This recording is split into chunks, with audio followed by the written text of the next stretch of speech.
Hello friends, let's solve this sum. A coin is tossed for 3 times. Find the probability of the following events getting at most one head. अभी friends हमारे पास coin जो है वो 3 times toss किया गया है, तो सबसे पहले हम टोटल प्रोबेबिलिटी लिखेंगे. टोटल प्रोबेबिलिटी क्या हो जाएगी फ्रेंड्स? तो सबसे पहले हम लिखेंगे 3 टाइम्स एच, तीनों 3 बार एच हो सकता है. फिर मैं जो फॉर्मेट में बोल रहा हूँ वही फॉर्मेट में आपको याद रखना है. लास्ट में टी, बीच में टी, शुरुआत में T, then triple T, last में एच, बीच में एच, शुरुआत में एच. इस तरह से आपको 4 + 4 8 टोटल प्रोबेबिलिटी मिल गई. उसमें से फ्रेंड्स आपको पहला जो वो स्टेटमेंट के साथ दिखा रहा हूं, बाद में आप स्टेटमेंट बना के लिख सकते हो. सबसे पहला है getting at most one head, तो उसको हम बोलेंगे A, event A. So event A of getting at most one head, PA, probability of A is equals to outcomes favorable to A and total outcome. Outcomes favorable to A कितने हैं? तो अभी हम check करेंगे. at most यानी ज़्यादा से ज़्यादा, right? Okay, I can eat at most 10 ice creams at a time. मैं एक साथ ज़्यादा से ज़्यादा 10 आइसक्रीम खा सकता हूँ, यानी कि उससे ज़्यादा नहीं खा सकता. तो एक हेड ज़्यादा से ज़्यादा यानी एक हेड चलेगा, 0 हेड चलेगा. अभी हम सर्कलिंग कर रहे हैं, ठीक है.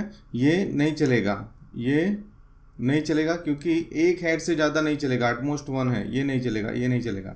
ये चलेगा क्योंकि इसमें 0 हेड है. सो एटमोस्ट 1 की कंडीशन वो फॉलो करता है. एटमोस्ट 1 यानी ज़्यादा से ज़्यादा 1, यानी 0 भी चलेगा, राइट. 2 एक ही ऐड है, एक चलेगा 0 चलेगा, एक चलेगा 0 चलेगा, ये 4. अभी ज़्यादातर स्टूडेंट्स फ्रेंड्स ये भूल जाते हैं, 0 हेड भी चलेगा. तो हमारे जो रिजल्ट फेवरेबल टू ए है वो हो गए 4, जो मैंने एनसर्कलिंग किए हुए थे. तो यहाँ पे हम लिखेंगे 4/8 दैट इज 1/2, राइट. अभी फ्रेंड्स हम क्या कर रहे हैं? दूसरा सॉल्व कर रहे हैं, वो बिना स्टेटमेंट के कर रहे हैं. उसमें क्या बोला है? मोर हेड्स देन टेल्स, यानी कि एच ज़्यादा होने चाहिए टेल्स से.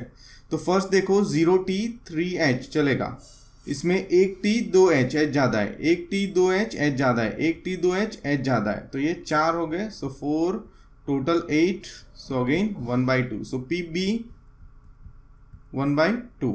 Now let's go for PC. PC में क्या हो जाएगा?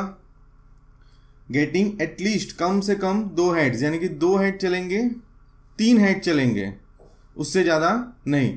मुझे आइसक्रीम बहुत पसंद है, इसीलिए मैं एटलीस्ट 2 आइसक्रीम तो खाता ही हूँ. मतलब कि 2 आइसक्रीम खाता हूँ, 2 से ज़्यादा बट 2 से कम नहीं. तो 2 या 3H वाले को हमें सर्कलिंग करना है. तो देखो मैंने ऑलरेडी किया हुआ है, ये 3H चलेगा, राइट.